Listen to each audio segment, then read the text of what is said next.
William Ruto ने किस देश का चुनाव जीतकर राष्ट्रपति बना है? William Ruto. तो विलियम रूटो केनिया के हैं। केनिया के पहले उपराष्ट्रपति थे जिनने भी हाल में चुनाव में राष्ट्रपति के चुनाव में खड़ा हुआ और चुनाव जीत गया, यानी उपराष्ट्रपति से अभी उपराष्ट्रपति बन चुके हैं। ठीक है, तो आपको याद रखना है केनिया का राजधानी नैरोबी है और विलियम रूटो वहाँ के केनिया के राष्ट्रपति बने हैं। ठीक है, विलियम रूटो ने केनिया का राष्ट्रपति चुनाव जीत लिया है। रूटो को 71 लाख यानी कुल 50.49% मत मिले हैं, जबकि अडिगा को चुनाव में 69 लाख यानी 48.85% मत प्राप्त हुए हैं। देश में बेरोजगारी सबसे बड़ी समस्या है। अर्थव्यवस्था की हालत ठीक नहीं है। विलियम रूटो पिछले 9 साल से देश के उपराष्ट्रपति हैं। उन्हें बाकायदा हर एक चीज़ के बारे में अच्छे से पता होगा। इन सभी चीज़ों से निपटने और देश की अर्थव्यवस्था को पटरी पर लाना उनके लिए सबसे बड़ी चुनौती होगी। ठीक है, विलियम रूटो। हाल में भारत और थाईलैंड की संयुक्त आयोग की 9वीं बैठक कहाँ आयोजित हुई? भारत और थाईलैंड की संयुक्त आयोग की 9वीं बैठक ये बैंकॉक शहर में आयोजित हुई। थाईलैंड के बैंकॉक शहर में ये भारत और थाईलैंड की संयुक्त आयोग की 9वीं बैठक यहाँ पे संपन्न हुई। भारत और थाईलैंड संयुक्त आयोग की 9वीं बैठक बैंकॉक में संपन्न हुई। विदेश मंत्री डॉक्टर सुब्रमण्यम जयशंकर और थाईलैंड के उप प्रधानमंत्री और विदेश मंत्री डॉन प्रमुदविनेई ने संयुक्त रूप से बैठक की अध्यक्षता की। इस बैठक में सभी द्विपक्षीय संबंधों को और मजबूत करने पर चर्चा हुई। दोनों पक्षों ने राजनीतिक, आर्थिक सुरक्षा के साथ साथ रक्षा, संपर्क और स्वास्थ्य जैसे क्षेत्रों में संबंध बढ़ाने पर भी चर्चा की।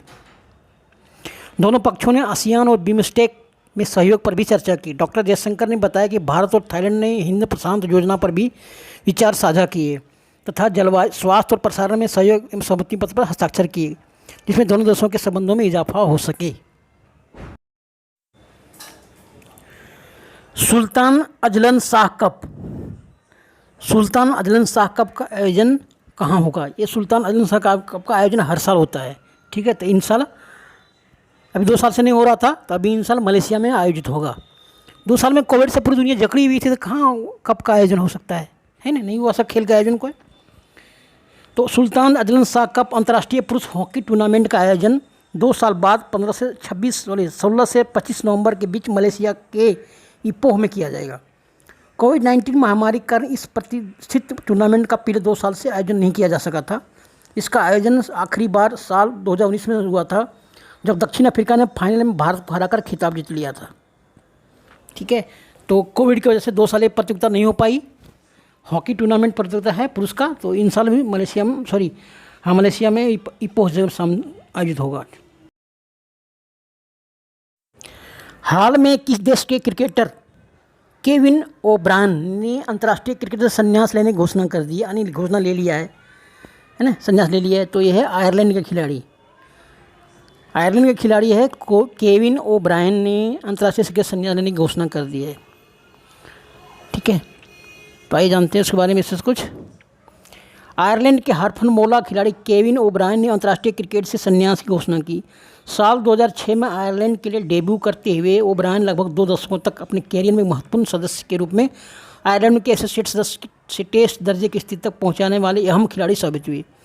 ओब्रायन कई बल्लेबाजी रिकॉर्ड के साथ वनडे प्रारूप में आयरलैंड के अग्रणी विकेट लेने वाले गेंदबाज रहे हैं। उन्होंने 32.68 की औसत और 5.20 की इकोनॉमी दर से 114 विकेट हासिल किए हैं, है ना। इसका परफॉर्मेंस अच्छा रहा। ठीक है, इस क्रिकेटर का परफॉर्मेंस बहुत अच्छा रहा। 2006 में इसने डेब्यू किया था, तो अब ये संन्यास ले रहे हैं। ठीक है, हाल में DCGI प्रमुख डॉक्टर BG सोमानी का कार्यकाल कितने समय के लिए बढ़ाया गया?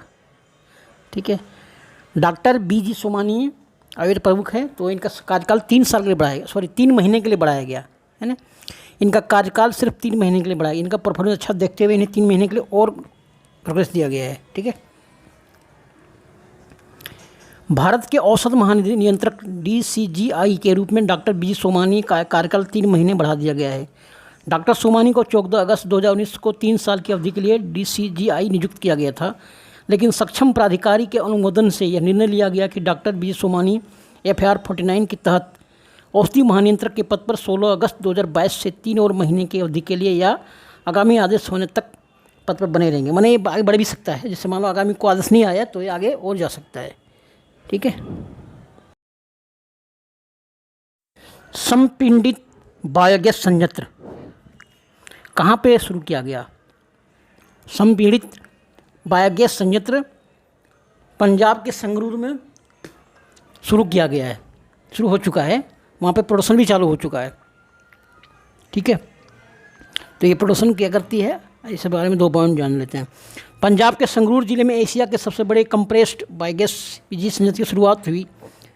33.23 टन सीबीजी प्रतिदिन की कुल क्षमता वाले इस संयंत्र को अप्रैल 2022 में गांव भुट्टन कला यानी संगरूर में चालू किया गया।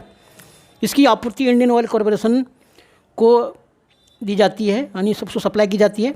इस परियोजना का मकसद पराली को जलाने से रोकने के लिए एक अस्थायी और टिकाऊ समाधान तैयार करना है और ग्रामीण अर्थव्यवस्था को मजबूती देना है। ठीक है। यानी जो पराली जला के जो प्रदूषण पैदा करते थे पंजाब के लोग, वो अब नहीं करेंगे, अब यहाँ पे इसे दे दिया जाएगा सब। ठीक है।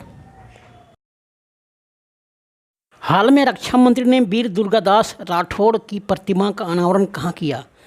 वीर दुर्गादास राठौड़ की प्रतिमा, राठौड़ वंश के संस्थापक थे। ठीक है। तो इनका अनावरण जोधपुर में किया गया। ठीक है। ये दुर्गादास राठौड़ कौन थे? राठौड़ वंश के संस्थापक थे, जिन्होंने मुगलों से लोहा लिया था और राठौड़ वंश की नींव डाली थी।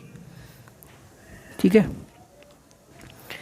रक्षा मंत्री राजनाथ सिंह ने राजस्थान के जोधपुर में उनकी 350वीं जयंती पर वीर दुर्गादास राठौड़ की प्रतिमा का अनावरण किया। रक्षा मंत्री ने इस अवसर पर वीर दुर्गादास राठौड़ को भावभीनी श्रद्धांजलि अर्पित करते हुए कहा कि उन्हें सामाजिक सद्भाव, ईमानदारी, बहादुरी और भक्ति का प्रतीक बताया। उन्हें कहा कि जातीय धर्म के बावजूद लोगों को वीर दुर्गादास राठौड़ से प्रेरणा लेनी चाहिए। उन्हें समाज में विभाजनकारी तत्वों के खिलाफ शांति और सद्भाव के लिए प्रयास किया। ठीक है। बहुत अच्छे थे, उन्हें राठौड़ वंश की नींव रखी थी। ठीक है। तो दोस्तों इस वीडियो में हम इतने बात करेंगे। वीडियो अच्छे लगे लाइक सब्सक्राइब कीजिए ताकि और आपके लिए कुछ नया वीडियो और अच्छी चीज़ लेके आऊँ।